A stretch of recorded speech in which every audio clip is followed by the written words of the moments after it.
我哋同心祈禱，感謝天父，讓我哋時間過得咁快嘅時候，我哋都願意珍惜機會嚟到學習認識更多。我哋恭敬將今天晚上最後一堂第八堂關於靈恩第四波嘅問題，讓我哋一齊嚟到探討，讓我哋更加從聖經裏邊可以睇到啱同埋唔啱嘅地方喺邊一處。求主帶領我哋，讓我哋有屬靈嘅眼光同智慧嚟到看透萬事。以致我哋可以行喺呢個旨意當中。我哋將今晚呢一堂時間交你嘅手，求主帶領，垂聽我哋嘅禱告，奉耶穌基督聖名求，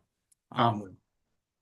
好啦，我哋好快脆嚟到第八堂。咁啊，點解要講靈恩第四波咧？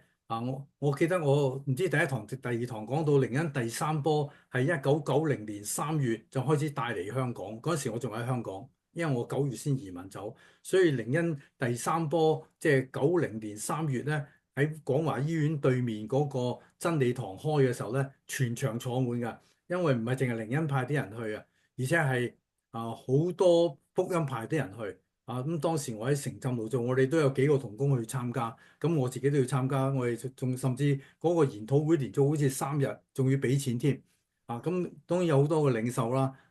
今日唔係講第三波嘅嘢，我費事講咁多啦。因為有好嘅地方俾我哋學習，亦有啲懷疑嘅地方。咁啊嗰陣時係90年3月啊嘛，咁啊冇幾耐我就移民過嚟啊。當我過嚟嘅時候都係90年代，已經聽到靈恩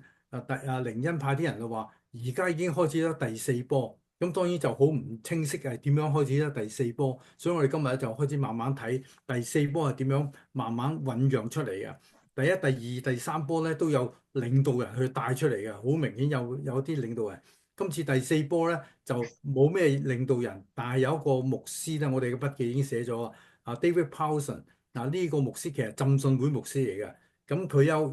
有一個期望啊。佢係期望咧福音派同靈恩派可唔可以準備合一咧？佢就寫咗呢本書第四波靈恩派和福音派，我們準備好合一嗎？咁呢本書係香港亞洲歸主協會出嘅。咁當時我哋喺香港知道亞洲歸主協會以前係好可以講話好中庸嘅一個福音機構，後尾佢哋有少少走咗靈恩，咁所以就出咗呢一本書。當時唔知大家喺香港有冇去過佢嘅辦公室？我去過，係喺大院附近明珠戲院明珠翡翠戲院嗰座 building 上高嘅。咁因為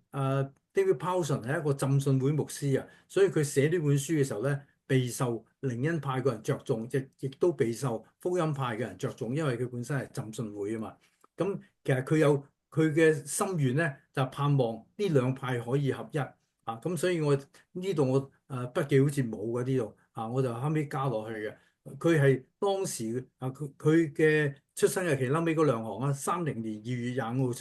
出生，2020年5月21號咧就逝世。正啱我哋疫情冇幾耐嗰陣時，佢就逝世啦。咁呢位 David Powson 咧喺當代係英國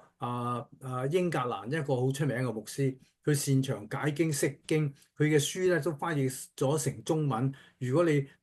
上網去打佢嘅名，你都睇到佢好多嘅錄影講道啊。咁當然佢講道啲就冚唪唥用晒英文啦。咁佢都有佢著作嘅書譯做中文嘅，都喺網上可以睇到嘅。咁所以佢因為係本身一個浸信會牧師咧，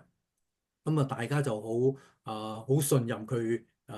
所講嘅言論，甚至會去考慮，未必全單接收啊。咁佢出版嘅數目唔係好多。唐有之牧師楊牧谷牧師啲出好多書噶嘛，佢只係出30幾本啫，主要講解聖經。咁佢將一系列嘅演講用咗影音製作所以網上可以睇到一條條片可以睇得到嘅。咁佢嘅影響力咧都幾大。咁佢曾經擔任過英格蘭呢個Guildford 浸信會嘅牧師。咁所以咧我哋浸信會好多人都會睇佢嘅書，都覺得佢嘅言論咧都值得去考慮，甚至去接納嘅。好啦，我哋開始睇呢個靈恩第四波嘅新浪潮啊。睇先，我第四波咁喺我哋筆記嗰裏邊咧就提到第四波佢主要就係、當時仲係90年代，已經就話靈恩第四波已經嚟咗啦。我都問過一個人點樣嚟啊？佢話靈恩第四波就係靈恩派同福音派合一呢個可能係佢哋嘅期望。咁所以咧，靈恩派就發明咗一個 term，呢個 term 咧唔係英文人發明嘅，即係唔係外國人發明，係我哋華人嘅靈恩派發明嘅，就叫做福音派叫做福音派，即係福音派同靈恩派加埋變咗福音派咁呢個名啊，譯得幾好嘅咁呢個就係靈恩派嘅期望，但係我就覺得呢個可能係好似統戰一樣，向我哋洗腦，以致我哋對佢哋冇防範。其實我就覺得咧，其實兩邊都受影響。福音派經過過去嗰三波之後咧，有影響靈恩派。靈恩派喺第三波特別對我哋福音派嘅影響都好大。咁以下落去我哋就會探討得到㗎啦。咁喺呢個嘅第四波運動裏邊咧，其實喺靈恩第三波，Peter Wagner 係當時第三波嘅發起人啦。咁佢都開始有呢個意念盼望福音派能夠接納靈恩派一啲嘅運動做法一啲嘅現象表現等等。咁David Powson 更加嘗試將兩派嘅事工咧，就算喺神學上唔可合一，可唔可以喺事工上嚟去合一咧？咁老實講，如果神學觀點都唔能夠合一，事工係好難合一嘅。你話例如話做濟貧工作，咁呢啲同神學冇關啦，但係免得大家以為彼此接納咗對方嘅神學立場啊嘛。咁所以神學立場嗰個層面合一同埋事工嘅合一咧，係好難黐埋一齊嚟到講嘅。好啦，我哋睇第二大點頭先你有提到福音派第二大點就係靈恩派第四波咧嘅靈恩新浪潮有幾點值得我哋一路去探討落去嘅。我哋先睇第一點就係靈恩運動浪潮咧，一波接一波。咁過去就係30年一波30年一波啊嘛。咁估計第四波最多咪去到2020年啦。其實佢哋已經唔係啦，已經喺第三波一起，跟住同一個10年之內裏邊咧，就開始推動緊靈恩第四波，就係推動靈恩派福音派嘅合一推咗呢個第一波推咗之後咧，就冇明顯一啲超自然恩賜去追求呢樣嘢因為如果我哋讀過第三波就知道佢哋着重權能佈道佢哋着重嗰種嘅醫病等等，就唔係去追求講方言，就唔係着重嗰啲啦。咁教會生活就變成同其他嘅福音派差不多。咁例如神召會啦，神召會叫 Assembly of God 神召會喺第一波平息咗之後咧，佢慢慢都將自己變成係福音派教會嘅一份子。咁當時我已經出咗嚟做傳道喺香港嘅時候咧，我哋都當神召會係福音派，當五旬節會都係福音派。香港除咗五旬節會之後，仲有一間叫做五旬節聖潔會又另一個五旬節嘅宗派。咁一般人就當神召會、五旬節會、五旬節聖潔會咧係屬於靈恩派教會，但有大部分嘅人都當佢哋係福音派教會。咁特別係基督教嘅聯會都當佢係福音派嘅教會。咁最明顯咧就係如果大家仲喺香港記得，無論係葛培理佈道會包樂佈道會全港有啲咩嘅特別嘅福音聚會咧，咁有分宣傳組、傳道組接待組場地組，仲有一個祈禱組。所有祈禱組如果大家仲記得咧我就好記得，一定係揾神召會嘅牧師做祈禱組組長嘅或者有陣時用咗就係請咗五旬節會嘅牧師做祈禱組長嘅咁所以呢個就俾我哋睇到一啲嘅特色咁所以一個高潮過咗之後又平息落嚟，一個高潮過咗之後又平息。所以我哋有時會檢討特別係福音派都會有呢種情形一個潮流跟住一個潮流我最記得咧應該係九零年代睇下先，應該唔係90年代都係90年代初期左右啦。即係93、95嗰段時間就好熱切去討論靈修神學咁嗰陣時就可能因為溫偉耀博士咧就翻譯咗盧雲神父嗰個靈修神學一啲嘅書，咁大家都好信任溫偉耀博士啦，咁所以我哋好華人教會好接納嗰套嘅神學思想，而且路雲神父嗰個靈修神學冇咩差錯嘅的確係對我哋係有幫助咁所以喺嗰段時間咧一個熱潮咁後尾就靜咗一段時間，而家又再好似多咗一啲靈修神學。因為而家有人讀神學出去讀專登讀嗰個spiritual direction 㗎，即係嗰個靈修神學、靈修指引、靈修神學指引導引。咁所以我哋睇到呢一個浪潮。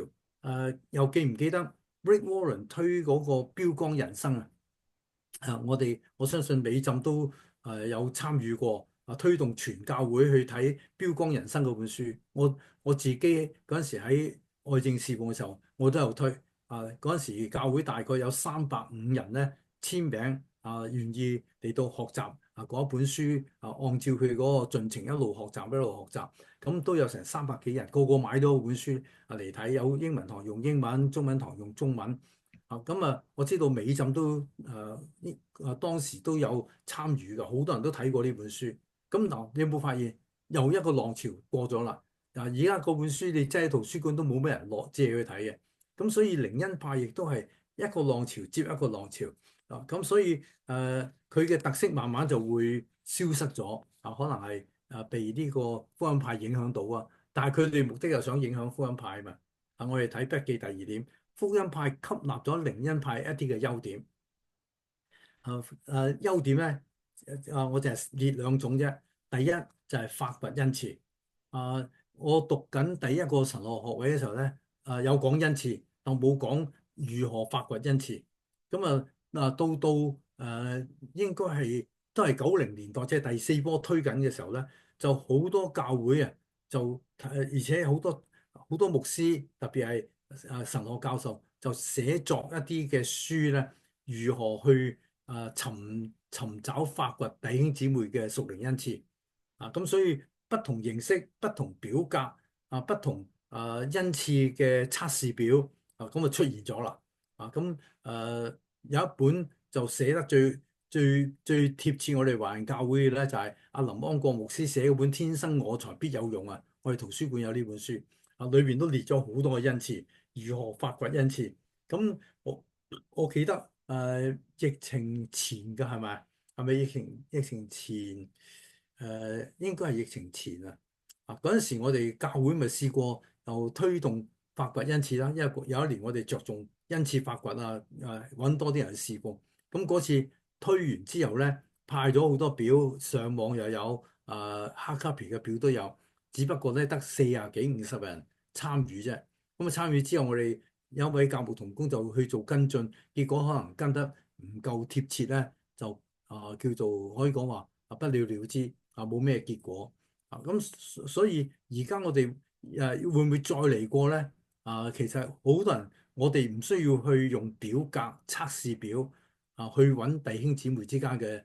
屬靈恩賜點樣去侍奉。其實我哋主要多啲同佢哋交往，就已經知道佢嘅恩賜喺邊一度。然後鼓勵去侍奉咧，而家就用咗呢個模式咧，鼓勵好多弟兄姊妹加入教會侍奉嘅行列咁呢個咧就係發掘恩賜咁大家都記得教會都有呢啲嘅浪潮啦，特別係福音派教會發掘恩賜因為佢哋要追求屬靈嘅恩賜嘛，靈恩派咁所以就呢個係第一個影響。第二個影響咧就係敬拜方面嘅熱誠同埋模式呢一個點解有呢種嘅敬拜嘅模式咧？就大家可能覺得我哋嘅敬拜就比較沉悶啲比較冇咁活力。咁因為靈恩第三波嘅時候咧，即係90年代左右咧特別我嗰時我喺香港嗰啲佢哋嘅唱歌佢哋祈禱好大聲，特別係國語教會台灣又係馬來東南亞又係嗰啲國語教會咧，佢哋祈禱好大聲嘅，一唱歌好熱情嘅，拍掌甚至會跳所以呢種嘅熱誠模式咧，就影響到福音派教會嘅。因為我哋福音派教會傳統教會即係叫做禮儀教會咧好多，我哋會用電風琴去唱傳統詩歌我哋讚美嘅歌都會唱得好起勁，但係咧普遍都係比較沉寂啲嘅。咁所以兩個一比較，特別係青年人就中意呢種又用吉他又用鼓嗰種嘅熱情嗰種嘅模式嚟到唱歌咁呢個咧就係呢兩樣嘢一陣間我哋稍後會再嚟提到呢個敬拜嘅模式嘅。咁我再睇第三點咧就係靈恩第四波強調咗一樣嘢叫做地域邪靈大家可能未聽過 territorial spirit 就係一個係地域性嘅邪靈，即係意思某個地區都有邪靈嘅工作，強調要對付呢個邪靈。所謂呢個運動係咩咧？就係祈禱佈道運動。即係點解 Mississauga 冇辦法全城歸主咧？就有地域邪靈喺度啦。我哋要圍城祈禱着重圍城祈禱開祈禱會然後粉碎撒旦嘅工作，以至成個 Mississauga 都可以全城歸主。即係當然我哋唔係潑自己冷水，點樣能夠令到全城歸主咧？因為有咁多嘅回教徒喺度咧，都好難叫到佢哋都可以全城歸主嘅。咁所以，但係第四波就強調呢個地域邪靈所以靈恩教會喺佈道同埋宣教方面咧，就係不嬲都係着重城市宣教，因為城市宣教接觸嘅人多啲決志率高啲，人數決志人數咧亦都係多啲。好啦，咁另外一樣後尾嗰段第二個點聲稱咧要捆綁撒旦嘅工作，要擊倒撒旦嘅工作，驅逐管轄呢個城市嘅邪靈。咁所以佢哋建議咧，就畫一個所謂屬靈地圖當然呢個地圖唔係今日我哋安省地圖加拿大地圖中國地圖世界地圖咁樣嘅地圖，係一個表格式嘅啫。咁以後咧就用嚟屬靈戰爭用嘅攞嚟跟住嗰個步驟嚟到推動呢一個嘅用禱告嚟到粉碎地域邪靈嘅工作。咁呢個咧就喺南美洲咧大家如果去過南美洲做短宣都知道，南美洲喺呢方面咧，可能佢民族性啦再加埋靈恩派對嗰度嘅影響咧，南美洲就比較強烈啲嘅咁佢哋點樣對付呢個區域邪靈咧？就畫咗一個叫做屬靈地圖咁我哋網上印筆記就冇印出嚟。如果喺教會圖書館門口攞個筆記咧，就有印出嚟咁當然，如果你冇喺手機睇呢個地圖，你都睇得唔清楚咁我就將外圈粗身字，即係大啲嘅粗身字就我叫做外圍，然後細圈入邊幼身啲細啲嘅字咧，就叫做內圍。我就將佢打出嚟，咁大家睇得好清楚啦咁外圍第一點咧就係圍城祈禱圍城祈禱，跟我會舉啲例我一舉你又會應該有啲印象圍城祈禱。第二咧就洞悉嗰個城市嘅屬靈氣氛。咁有邊個城市嘅屬靈氣氛好有好多拜偶像，好多罪惡好多甚至其他嘅宗教喺度，所以就繪製一個屬靈地圖。剛才嗰個圖畫咧就係咁樣畫出嚟所以畫出嚟就係我哋第一步做乜，第二步做乜，第三步做乜。一陣間我仲會舉一個例，不過嗰個例子咧就唔係畫地圖，一陣間再講下。咁第四咧外圍嘅第四點咧就係組織合一祈禱網呢個合一祈禱網唔係好似而家我哋定咗咩時間9點鐘大家各自上網祈禱，唔係，佢哋真係咧同一個時間翻到嚟教會，當時仲未有疫情就翻嚟教會一齊開聲祈禱，或者約個時間去到某個商場或者某個地點圍住佢嚟到祈禱圍城祈禱，好似攻打耶利哥城咁樣嚟到圍城嘅。好頭先嗰個圈我哋叫做屬靈地圖嗰個圈嘅內圍咁嗰度有三點。第一點咧就係戰爭式嘅行軍祈禱，咁所以咧就好似操兵咁行去到個地方停低，大聲嗌，大聲祈禱，大聲講阿門，大聲講粉碎撒旦嘅工作，即係咁樣大聲嗌嘅。咁第二步咧就係進行宣告撒旦嘅失敗。咁係咪一宣告佢就失敗咧？呢個當然我哋理智上就講問翻轉頭，係咪你宣佈撒旦必失敗咁就佢就失敗咗咧？唔係喎，撒旦仲係繼續工作啊嘛。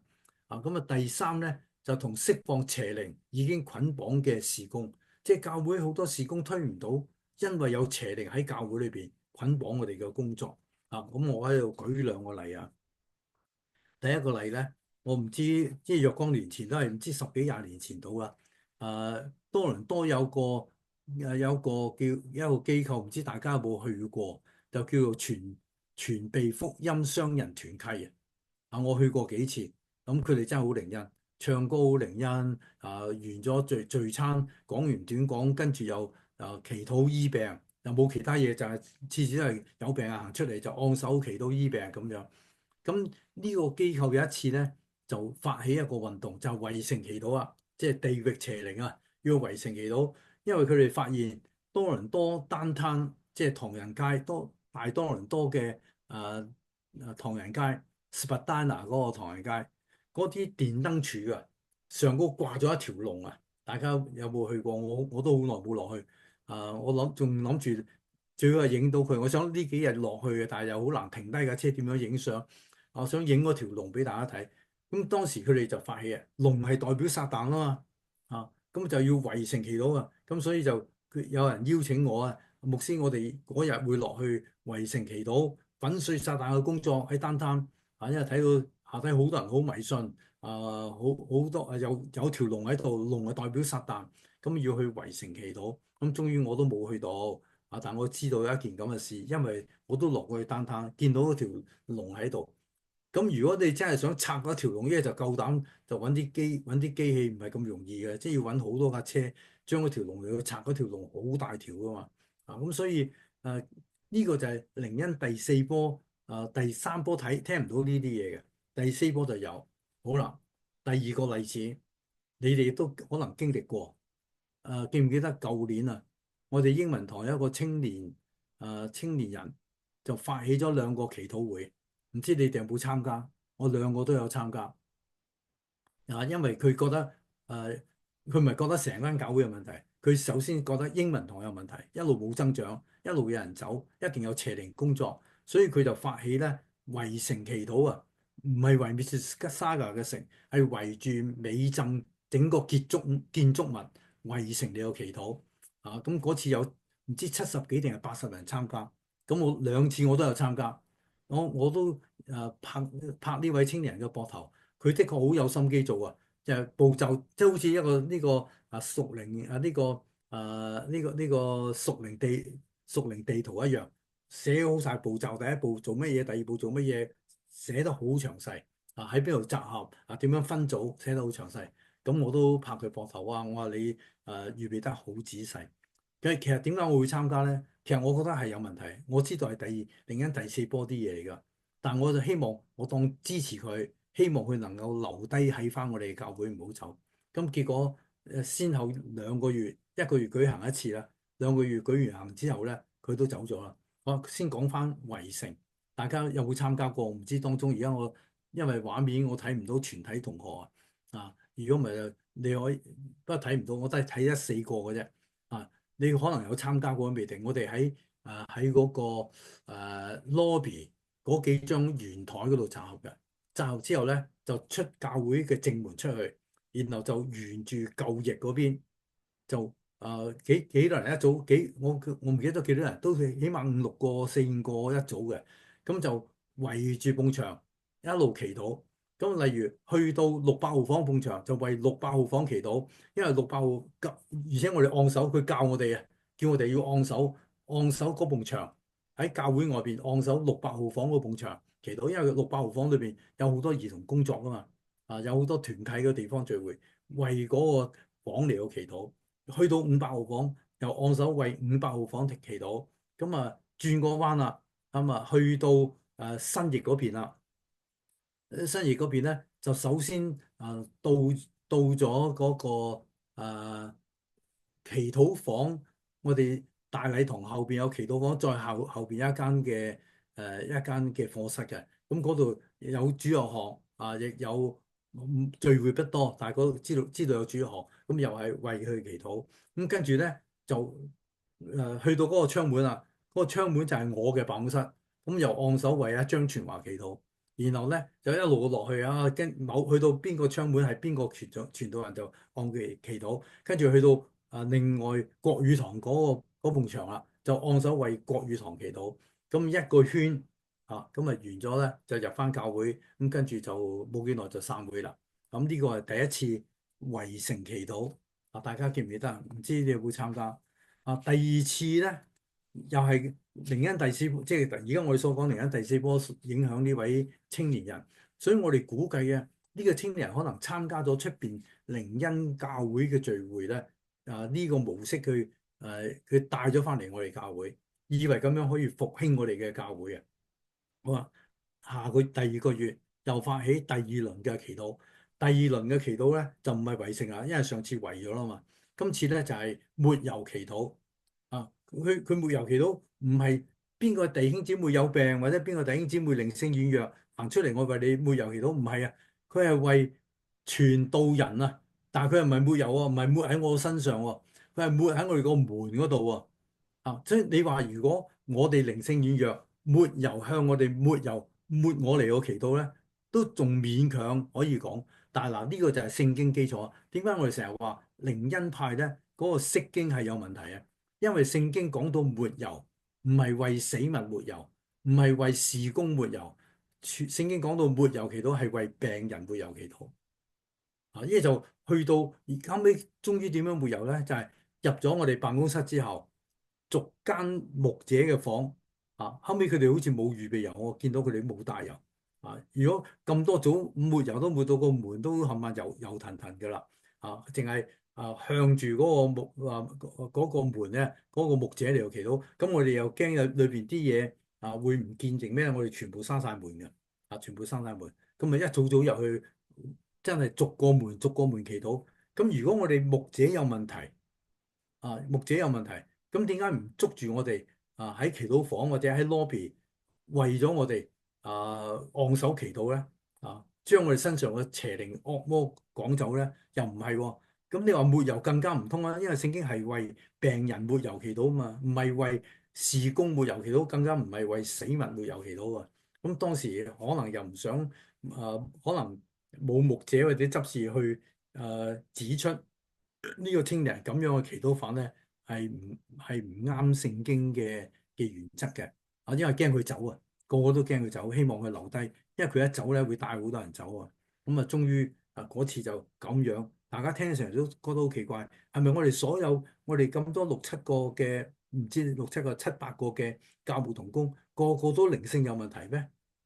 咁我都有問過。咁要唔要為執事祈禱佢有冇？但我哋執事冇間房喎。咁要唔要喺我哋嗰個壁畫板要落詩班室下低？之前有個壁畫板係全體嘅教牧同工部長嗰啲相嗰個位向住佢哋嚟祈禱咧。咁所以呢個咧唔係用咁嘅行動你話象徵式都唔係好合聖經嘅真理所以我舉咗呢兩個例咧，特別係美浸發生過咧。咁大家就知道呢個就係一個例子之一所以我推測嗰位青年人咧係應該去咗呢個靈恩教會受影響，就想帶呢個方法嚟到復興我哋嘅教會嘅咁好跟住再落去第三個點就係靈恩派扯咗好多似是而非嘅經文真係似是而非㗎，例如嗰陣時講到保羅。被聖靈擊倒，其實保羅唔係被聖靈擊倒保羅去大馬色路上遇到個道光，個道光令到佢殘眼睇唔到，跌落地下。並唔係今日嘅靈恩派嘅聖靈擊倒今日如果我哋上網睇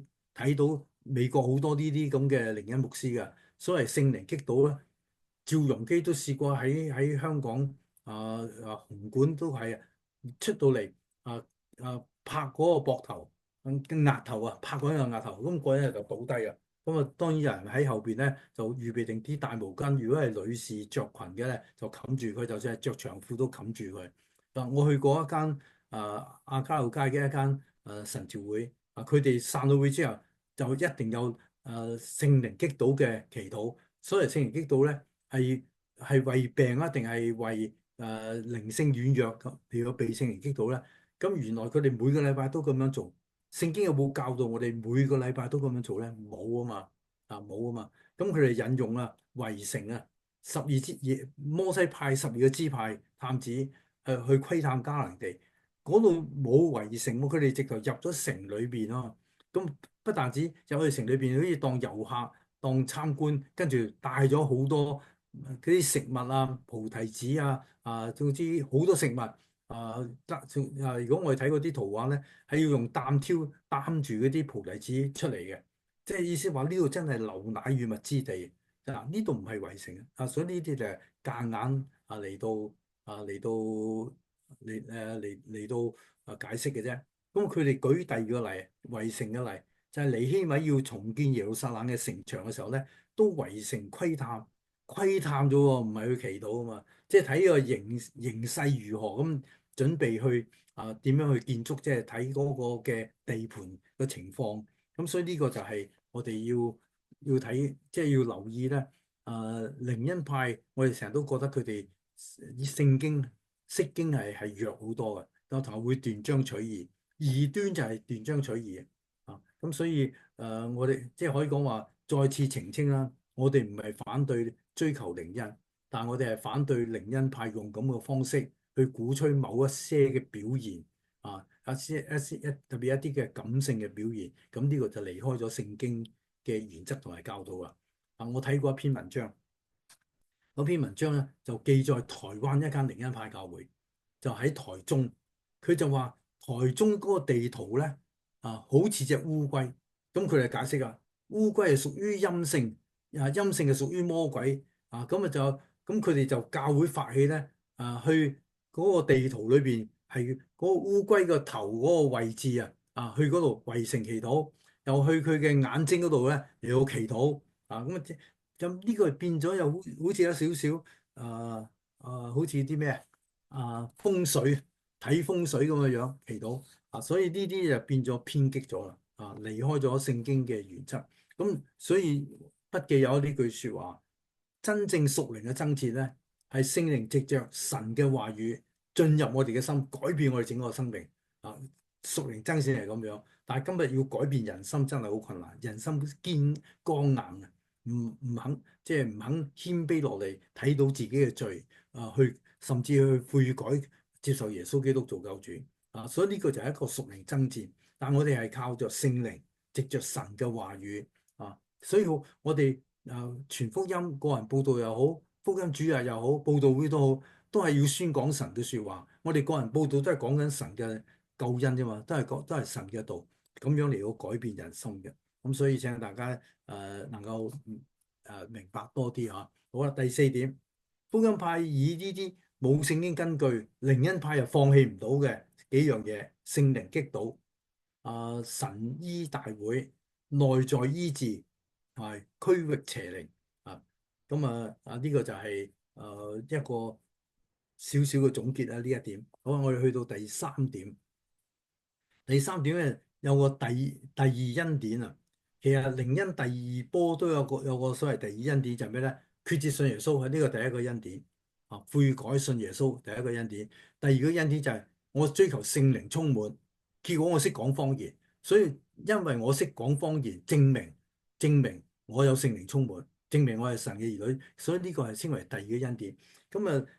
靈恩第三波進到第四波都有咁嘅趨勢即係成日加咗一啲嘅經歷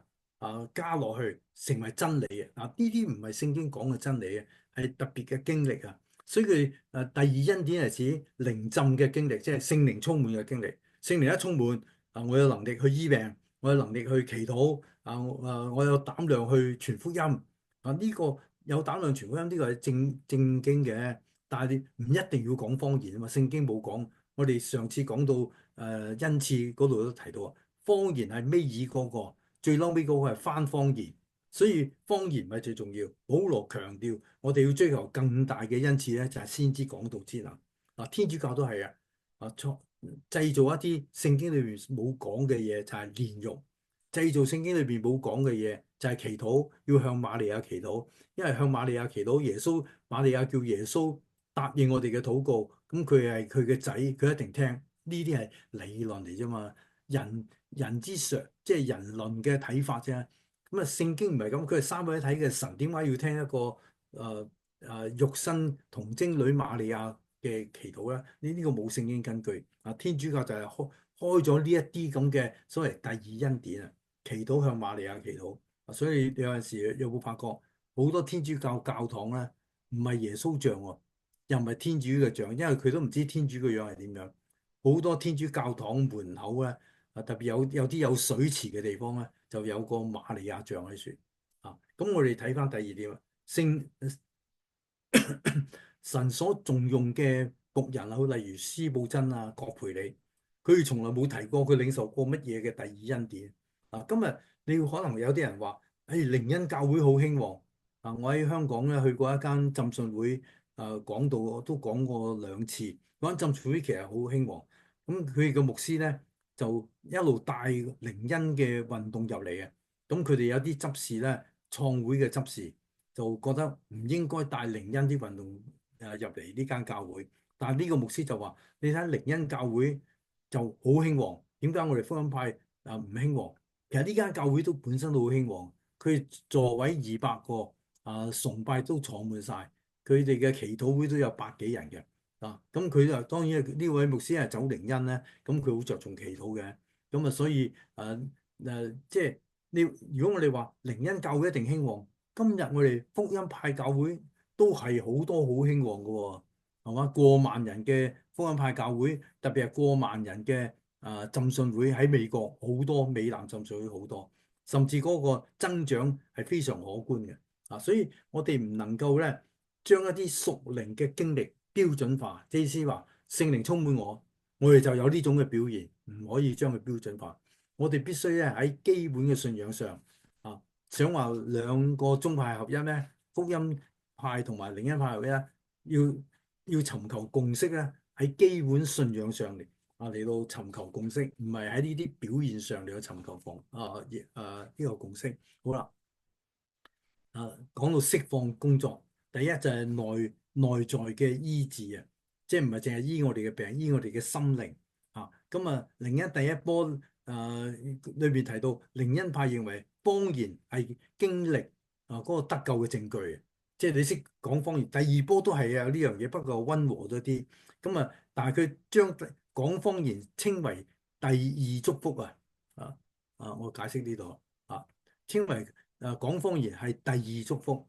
亦都係得到豐盛靈性有力量嘅侍奉嘅根據。呢個係靈恩派嘅睇法啫。靈恩第三波咧就強調神蹟嘅經歷，所以有神蹟醫治啦，要權能報道啦，同埋一啲嘅操練喺過程當中咧，釋放撒旦喺外國人生命當中嘅捆綁。咁呢個都啱，我哋。撒旦有時都用好多事物嚟到捆綁我哋，或者引誘捆綁我哋都係需要禱告去追求聖靈俾我哋能力去釋放出嚟。咁藉着呢樣令到我哋嘅生命事無更新，呢個係佢哋嘅睇法呢個係佢哋嘅睇法。哇！頭先講到睇到第二點就家族邪靈啊，地域邪靈，而家又多一個叫做家族邪靈。家族邪靈係比較個人啲就唔係地區性、城市性啊。就從內在醫治嘅靈命操練咧，引申到呢個家族邪靈有對抗咁呢個近年咧，靈恩派都對個人靈命咧有啲新嘅趨勢點解信徒唔能夠經歷聖靈嘅大能咧？點解信徒成日都被罪惡所捆綁咧？點解我哋一啲壞習慣話咗要改都係改唔到咧？靈恩派就認為呢個就係撒旦嘅轄制呢個就係撒旦嘅轄制呢啲嘅轄制咧啊呢啲嘅轄制咧，唔一定係個人嘅軟弱或者罪惡所引致嘅，佢哋係追溯係咩咧？家族邪靈嘅轄制即係呢個靈恩派講法，唔係我哋嘅講法即係點解我啲壞習慣改唔到？點解我犯完罪再犯好多人勸我又都知道錯。都悔改過，後尾又再重犯，點解咧？就唔係我嘅問題係家族邪靈嘅問題呢個我咁樣解釋，應該大家都會明白。呢四點我講過先嚇，先再舉一個例。首先要知道咧家族嘅歷史，咁係咪家族點樣知道咁係指啲咩嘢咧？我哋話講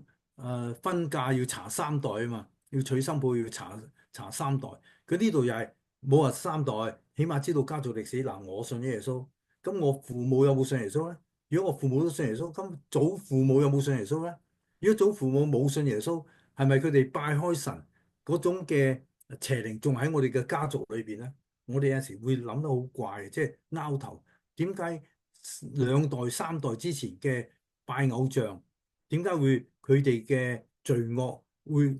即係遺傳遺留到而家喺我身上嚟到發作？有時我哋真係唔明啊，但係佢哋嘅講法係咁樣啊。第二點，要知道而家家居當中或者係家人有冇一啲屬於假宗教或者其他宗教或者邪靈嘅物件，即係例如有啲人當一啲嘅佛像或者當一啲嘅咩啊福祿壽三個呢啲係最普通啊。試過一次我哋去清偶像啊，有一對夫婦決志信耶穌，咁我哋去佢屋企度清偶像，咁佢屋企咧就有啲偶像喺度嘅，咁啊好坦白攞晒出嚟，咁我哋攞咗個黑色垃圾袋放晒落去，咁啊最後啦喺個大廳嗰度咧就有三樽嘅嘢，唔係佛，係福祿壽三個像喺度，咁佢以為呢啲就係即係裝飾品嚟嘅啫。我話唔係啊，呢個都係一種迷信，希望呢三個福祿壽呢三個日像喺度咧，嚟到保佑到自己屋企都有福祿壽啊！我話都要抌埋啊！咁呢一對夫婦真係好信服啊！咁即刻就俾我攞去呢一個放咗落垃圾袋度啊！咁後來就加入咗我哋教會啦，讀聖禮班啦，浸咗禮啦，加入教會啦，而家喺教會都熱心侍奉，真係徹底嚟到清除當然我好似講到有冇提過咧我曾經去講鬼嘅，有一個警察佢屋企咧，佢無神論㗎屋企飆血，即係成日喺地下成日飆血啊，邪靈成日喺度騷擾佢。咁後來屋企即係趕走咗之後咧屋企咧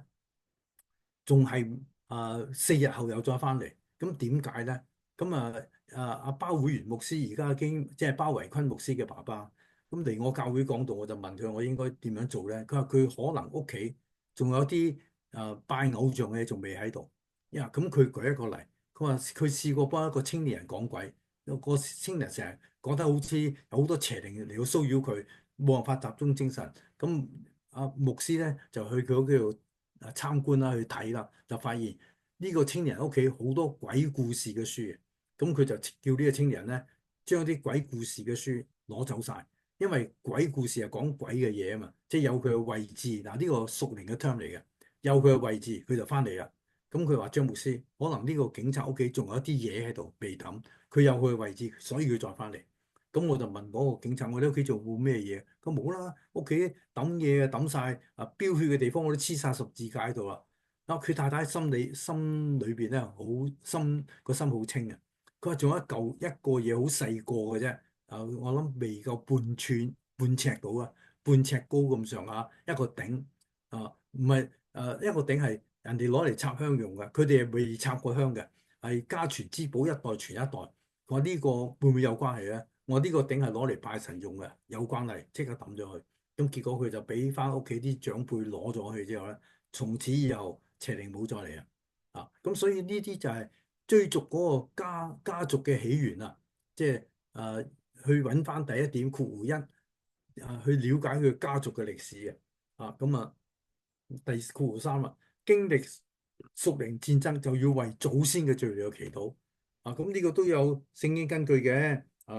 因為尼希米記、以斯拉記咧佢哋要重建聖殿、重修城牆咧都為祖先離棄偶像離棄神拜偶像咧，為祖先嚟到認罪悔改都有呢個例子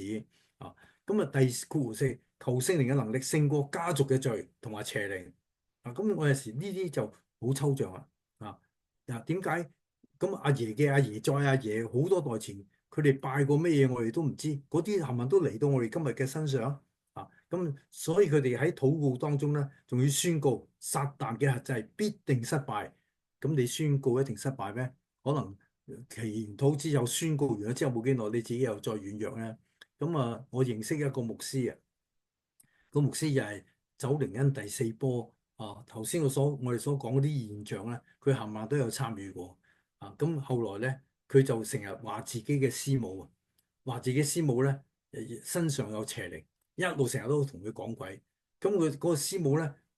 唔覺得自己有啲咩問題，但呢個牧師成日覺得有問題，成日為佢講鬼，終於搞到最後呢個牧師同呢個師母就離婚收場。咁仲有呢個牧師未搞離婚之前咧，佢負責一間教會。我識得有人去嗰間教會，每個禮拜都話我哋當中有邪靈，崇拜完喎，我即係未可能佢哋有冇結束祈禱我唔清楚，有冇祝福我唔知。總之喺結束之前咧就話特別係歡迎新朋友，我哋當中有邪靈。新朋友未信主嗰啲咧，佢意思就話佢哋帶着邪靈入嚟我哋嘅教會，咁又要為佢講鬼啊，即係當佢鬼上身咁樣幫佢嚟到祈禱。哇！嚇到啲新朋友咪走咯。我都冇嘢，唔覺得自己咩嘢，你嚟到話我，雖然我未信，你又話我身上有邪靈，咁所以就搞到即係呢間教會係好混亂下嘅。咁啊到最後自己成日話自己嘅師母咧有邪靈上身，最後咧就搞到離婚收場啦。咁另外呢一段嘅文字咧，咁啊請大家睇翻筆記啦。呢個就係頭先我所舉例啊，百姓嚟到悔改咁呢個佢用呢個做例子啊。但係佢哋呢個悔改唔係為城祈禱啊，係為自己，因為祖宗離棄上帝，令到自己都係離棄上帝啊嘛。其實等於係為自己嘅犯嘅罪嚟到祈禱咁，所以其實第二行其實以斯拉係藉着呢個禱告，針對百姓嘅軟弱同橫梗，求神感動百姓悔改，接受神嘅道重新進入神嘅道，進入自己嘅心，改變佢哋屬靈嘅光景。如果你留心睇啲經文，就知道嗰個動機係呢度，唔係第四波所講嘅嘢。好啦，第五點更新敬拜啊更新呢個更新敬拜咧有兩點，第一點就係感性嘅敬拜，第二點咧就係讚美戰爭啊，即係佢認為唱歌都係一種嘅戰爭啊。我哋先嚟講敬拜讚美。靈恩派帶動咗嗰個動感同埋情感嘅敬拜如果我哋有參加出邊一啲嘅聚會咧國語教會就可能比我哋強烈啲。我哋真係傳統教會比較安靜啲，就算我哋唱歌好大聲，唱到讚美神嘅歌咧，傳統歌咧可以好大聲，讚美主讚美主，可以好激動，但係都唔夠佢唱一啲佢哋或者近年作嘅歌咧，唱得咁激動，甚至身體會擺動拍掌拍掌都應該嘅。我哋開心嘅時候都可以跳舞拍掌鼓舞嚟到讚美他都係啱嘅咁佢甚至會跳會叫甚至唱唱下就會講方言等等。咁靈恩派就認為啦，我哋喺敬拜當中從被動轉為主動。靈恩派認為今日我哋唱歌敬拜讚美要從被動到主動。點解叫被動啊？我哋受嗰張秩序表限制喎突然間我想唱歌又唔得，突然間我想大聲嗌又唔得，因為我秩序表規定咗咁呢句説話就係佢哋講嘅咁第三點咧就係不同文化其實有不同嘅敬拜模式嘅你睇美國教會，美國白人教會同黑人教會嗰種嘅敬拜模式完全唔同喺我哋教會側邊嗰條橫街可以泊車嗰條橫街有一間叫做 Faith Chapel 嗰間係非洲教會嚟嘅。咁佢哋嘅我哋教會都有長執去過睇過佢哋嘅聚會，佢哋嘅牧師都嚟過我哋英文堂睇過我哋嘅聚會嘅嗰陣時有諗住請佢哋過嚟介紹下佢哋嘅福音工作、宣教工作係點樣做，後尾就出咗問題，冇嚟到啦。咁我哋因為去過咧就睇到佢哋着到好靚㗎，好似我哋喺相片裏邊睇到嘅。佢哋着嘅衫好 colourful，佢哋唱歌好勁嘅。佢哋冇電風琴，真係吉他打鼓仲有其他嘅樂器搖鼓等等唱到佢哋係好勁呢啲係民族嘅文化唔同嘅咁所以呢個可以講話咩冇話被動就係主動。而且主動係上帝主動，唔係我哋去主動，我哋都係用一個謙卑到神嘅面前，用心靈誠實去敬拜讚美㗎嘛。咁所以究竟敬拜讚美係以人為中心啦，定係以神為中心咧？啊，呢種做法感性嘅敬拜咧，慢慢就會形成咧係以人為中心。咁啊有位弟兄咧，第二間教會嘅。佢係做裝修，即係做維修啊，整廁所、定電燈嘅一位弟兄，好愛主嘅，喺教會裏邊有參加詩班，佢唱歌把聲又好好。咁佢後來教會嘅敬拜隊，佢今年都有50幾歲嘅，咁佢把聲係好靚。咁啊敬拜隊就邀請佢加入咗敬拜隊，當然佢唔係企喺中間帶領嗰個，佢企喺側邊唱嗰啲。咁佢唱咗差唔多未夠一年咧，佢就退出咗。佢嚟我屋企度幫手，我屋企維修一啲嘢嘅時候咧，就同佢傾開偈。佢話：我冇辦法再參加，因為我發覺帶領敬拜嘅人咧，好似好陶醉，好似喺度表演咁樣，佢感覺唔到有敬拜讚美嘅氣氛。啊，呢個就係我哋每一間福音派教會咧要注意嘅地方。啊，即係唔係靠嗰啲氣氛啊、身體語言啊點樣帶動到嘅？你除非你真係可以帶動到全教會個個都咁樣投入，但唔係喎，淨係你投入，而大家就投入唔到嘅，冇辦法咁動感嘅，咁呢個就係有問題啊。咁所以呢個值得我哋去商榷嘅。好啊，第二點，讚美戰爭。靈恩派認為咧，戰爭嘅讚美啊，即係用唱歌當一種武器啊，係神俾教會一個極有效攻擊性嘅武器。但係聖經冇咁講喎，聖經主要係話我禱告係聖靈嘅寶劍啊嘛，寶劍係聖神嘅話語啊嘛，要用呢個屬靈嘅武器就係禱告嚟去對抗撒旦啊嘛，咁佢哋認為咧，敬拜呢個讚美咧係用嚟對抗邪術、撒旦敬拜、異端，甚至係新時代運動。咁當然係我哋講鬼嘅時候咧，我哋會讀聖經，我哋會祈禱，甚至我哋會唱一啲短歌，唔係唱長歌。好短嘅歌，我哋多數都唱十字架、十字架、永是我的榮耀呢一類嘅歌。咁啊嗱，問題啦，呢句説話係問得好㗎。究竟敬拜讚美嘅目的係為咗爭戰啦，定係為咗榮耀神咧？我相信呢個問題咧，大家都識答。今日我哋嘅敬拜讚美唔係為咗爭戰，我哋嚟到聖殿裏邊敬拜讚美係為咗榮耀神。當然我哋出去外邊去人哋屋企醫病講鬼咧，我哋就為咗爭戰。但係我哋唔係每次喺教會唱歌都係等於爭戰緊喎，唔係啊。咁所以呢個咧就係即係重複所講，就係我哋唔係反對追求靈恩，乃係反對靈恩派推動呢啲咁嘅表現咁嘅原則咧，有啲離開咗聖經嘅標準同埋聖經嘅教導。咁呢個係值得我哋去商榷一下，就係咁解。好啦，我哋嚟到結論啦。結論喺靈恩運動問題上高咧，我哋必須分清楚乜嘢係基要真理係絕對唔可以妥協。真理係唔可以妥協噶嘛。乜嘢係非基要嘅問題？即係作風形式呢啲唔係信仰問題啊嘛。咁兩派之間咧，應該可以學習互相尊重。其實今日我哋都學咗靈恩派啲嘅敬拜隊嘅方式啊，但我哋學得冇佢哋咁激動。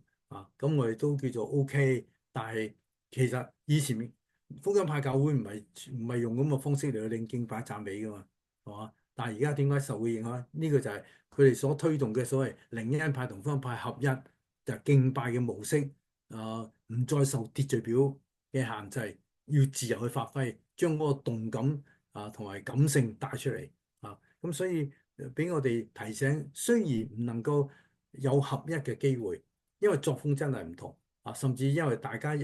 我哋覺得靈恩派有啲係片面嘅教導啊嘛，唔係自己特別嘅睇法，唔係聖經嘅原則嘅睇法，所以我哋必須要學習互相接納同埋尊重，健康嘅對話可以尋求咧事工合作性嘅可能性。如果睇法唔同、作風唔同、信仰唔同，都冇可能冇可能一齊合作嘅咁免得有人以為我哋變咗質，係咪？咁所以呢個我哋要小心。所以靈恩運動所鼓吹嘅神蹟奇事唔係真理鑑定嘅標準啊！嗱，好多假先知都可以行神蹟噶，都有好多神蹟奇事啊！所以信仰嘅檢定或者鑑定咧個標準咧係神嘅話語而聖靈都講明啊，係真理嘅聖靈啊！我哋過去幾堂成日都讀約翰福音14章17節真理嘅聖靈，目的係要引導我哋明白一切嘅真理啊嘛！所以真正嘅靈恩運動啊，唔係唔係近代靈恩運動嗰種咧嗰種嘅標榜咗嗰種嘅經歷啊，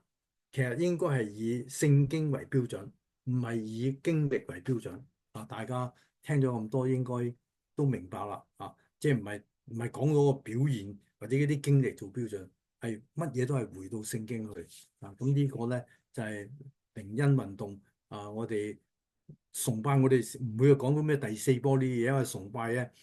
如果講咁樣未必咁多人明白嘅。所以靈恩問題咧，崇拜好少講，我哋多數講翻生活化啲嘅信息所以唯有呢啲嘅專題咧，我哋就會講一啲平時我哋好少聽得到嘅嘢好啦，今日仲有今日就講到呢度啦。如果想重溫咧，可以上呢個網我個人個網而家我入翻呢個網可以睇翻我啲課程可以再重溫咁就得閒咪可以重溫咯因為全部錄影錄低晒噶嘛咁就今日到呢一度呢一科嘅課程亦都係到呢一度咁所以希望大家都能夠啊繼續用學無嘅心明白咩叫靈恩運動，邊啲係可以接受一啲有啲咩係唔可以接受，咁同埋盼望大家多啲讀一啲嘅聖經課，打穩我哋嘅基礎今日呢一科就講到呢度，今日到呢一度啦，咁我哋作一個結束禱告。感謝天父，我哋好似好倉促、好急用好快嘅速度嚟到講呢一課甚至係講每一課因為我哋實在時間唔夠，要講嘅嘢好多。求主透過我哋簡單嘅筆記，讓我哋能夠掌握乜嘢係啱，乜嘢係唔啱，讓我哋更加開闊我哋屬靈嘅眼光，睇到原來喺我哋周圍都發生咗咁多好似好唔合理聖經原則嘅事情發生。求主保守我哋，特別我哋牧者，我哋教會嘅領袖，能夠守望住教會，我哋唔好被任何一啲唔係聖經真理嘅活動表現嚟去影響我哋。求主保守施恩賜福我哋嘅教會，繼續使用我哋堅守信仰、堅守聖經嘅真理嚟到廣傳福音，帶領更多人進入聖經裏邊，進入神嘅救恩當中。求主垂聽我哋嘅禱告，奉耶穌基督聖名求。阿門。